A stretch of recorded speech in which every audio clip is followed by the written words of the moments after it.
আমার স্বামী মারা যাওয়ার 20 দিন পর আমার ছেলে আমাকে বৃদ্ধাশ্রমে পাঠানোর প্রস্তাবটা আমাকে দেয়। কথাটা শুনে যে কোনো মায়ের মনের মাঝেই ঝড় বইবে। তা যে কি সাংঘাতিক তা শুধু আমিই বুঝতে পারছিলাম। আমার নাম পল্লবী আক্তার, স্বামী শুভ, ছেলে অভ্র, বৌমা মীরা, নাতি শুভ্র নিয়ে চলছিল দিন। বৌমা আমার তেমন মিশুক না, তাতে কোনোদিন আমি কিচ্ছুটি বলিনি। ছেলে আমার পছন্দ করে বিয়ে করেছে, ও সুখে থাকলেই হলো।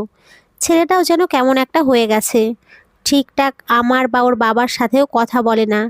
আমার স্বামী হার্টের রোগী ছিল, ব্যবসায় বেশ লস যাচ্ছিল, তাই কয়েকদিন টেনশনে ছিলেন। সেদিন রাতে হঠাৎ করে তার বুকে ব্যথা শুরু হয়। তারপর ওনাকে হসপিটালে নিয়ে যায়। কিছুক্ষণ পর ডক্টর বের হয়ে এসে বলেন, হি ইজ নো মোর। বিশ্বাস করুন, সেদিন নিজেকে কতটা অসহায় লেগেছিল বলে বোঝাতে পারবো না। 30 বছরের সংসার, আমাদের ভালোবেসেই বিয়েটা করেছিলাম আমরা। সেদিন স্তব্ধ হয়ে গিয়েছিলাম, কি করব, চোখের জলটাও শুকিয়ে যাচ্ছিল, পাথর হয়ে গিয়েছিলাম। শুভ মারা যাওয়ায় 20 দিন পর নিজের ঘরে বসে চা খাচ্ছিলাম। তখন ছেলে ঘরে ঢুকে ছেলেকে দেখে একটু অবাক হয়েছিলাম বটে, কেননা আমার ছেলে আমার ঘরে সচরাচর তেমন একটা আসে না। কাজের মেয়ে রাহেলায় আমাকে খাবার যা দেওয়ার দেয়, একা মানুষের মতোই থাকি। ছেলে আমার পাশে বসে বলল, মা, তোমার সাথে একটা জরুরি কথা ছিল। পল্লবী, আমার সাথে তোর জরুরি কথা? বাহ, তা কি জরুরি কথা? অভ্র আমতা আমতা করে বলে ওঠে, আসলে মা, তোমার বৌমা আর আমি তো অফিসে থাকি সারাদিন, তোমার নাতিও সারাদিন স্কুলে থাকে।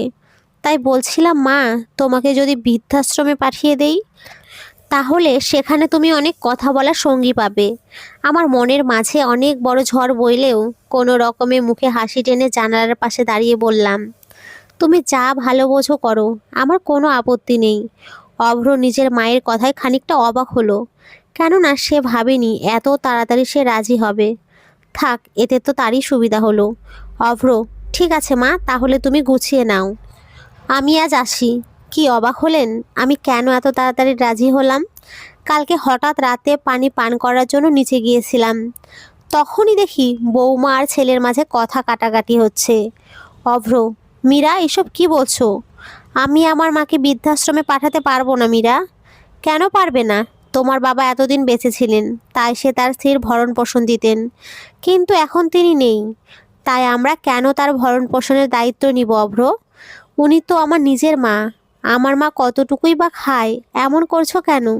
মীরা, দেখো, তুমি তোমার মাকে যদি ছাড়তে না পারো, তাহলে আমি আর শুভ্র কালকেই বাপের বাড়িতে চলে যাব। তুমি তোমার মাকে নিয়েই থাকো। তাছাড়া আমার বাপের বাড়ির পছন্দ না আমি শাশুড়ি নিয়ে সংসার করি। অভ্র, তোমার মা, মা আর আমার মা কিছুই না? মীরা, ঠিক আছে, তাহলে শুভ্রকে আর আমাকে ভুলে যাও। আমি শাশুড়ি নিয়ে সংসার করতে পারবো না, কালকেই বাপের বাড়িতে চলে যাব। অভ্র, আচ্ছা, দেখছি কি করা যায়। আর শুনতে পারলাম না, সত্যি ক্ষমতা নেই আর শোনার।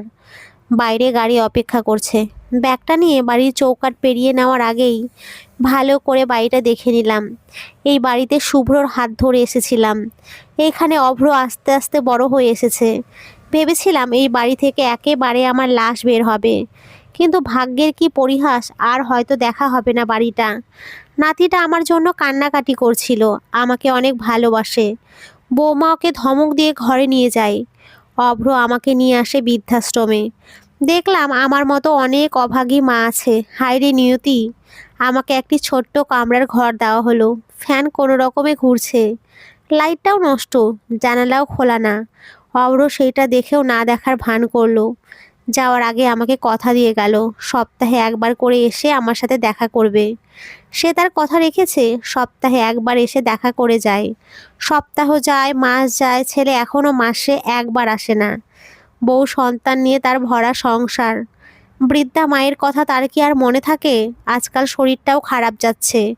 এখানকার লোকেরা অভ্রকে জানিয়েছে, তাই সে কিছু টাকা পাঠিয়েছে। তার কি আর দেখা করার সময় আছে? আমিও মানা করে দিয়েছি, যাতে ওকে আর কিছু না বলে। বেঁচে থাকতে ইচ্ছে করে না। হ্যাঁ, আমিও শুভের কাছে চলে যাব। এই দুনিয়া বড্ড স্বার্থপর। জানালায় দাঁড়িয়ে আকাশের দিকে তাকিয়ে একটা দীর্ঘশ্বাস ফেললাম, আর বললাম, দেখেছো শুভ, তোমার পল্লবী ভালো নেই। তুমি তো দিব্যি ভালো আছো আমাকে ছেড়ে, স্বার্থপরের মতো রেখে চলে গেলে। দেখো, আমিও খুব তাড়াতাড়ি চলে আসবো তোমার কাছে। অজান্তেই চোখ থেকে অশ্রু গড়িয়ে পড়লো। একটা খাতা আর কলম নিয়ে একটি চিঠি লিখতে বসে পড়লাম খোকার উদ্দেশ্য। জানি না তার এই চিঠি পড়ার সময় হবে কি না, তাও লিখে ফেললাম। অনেক কথা জমা আছে যা চিঠির মাধ্যমে ব্যক্ত করলাম। রাত প্রায় মধ্যরাত। হঠাৎ করে প্রচণ্ড রকম শ্বাসকষ্ট শুরু হলো। আমার অবস্থা খারাপের দিকে যাচ্ছে, তাই বৃদ্ধাশ্রম কর্তৃপক্ষ তাড়াতাড়ি ডক্টর ডাকলেন। ডক্টর আমার অবস্থা দেখে বলল আমার হাতে নাকি বেশি সময় নেই, ক্ষণিকের সময় রয়েছে। আমার হাতে এই অবস্থা শুনে কর্তৃপক্ষ সিদ্ধান্ত নিলেন আমার ছেলেকে ফোন করার, শেষবারের জন্য মাকে চোখের দেখা দেখুক। আমার শ্বাসকষ্ট শুরু হতে লাগলো। সে কি কষ্ট, তবুও কাঁপা কাঁপা গলায় বললাম, আমার হাতে তো বেশি সময় নেই, আমার একটা শেষ ইচ্ছে পূরণ করবেন? তারা বলে উঠল, অবশ্যই পল্লবী, আমি আমার শেষ সময়ে আমার ছেলের মুখ দর্শন করতে চাই না। এ কি বলছেন আপনি? আপনাকে শেষবারের জন্য আপনার ছেলে দেখতে পারবে না? না, পারবে না।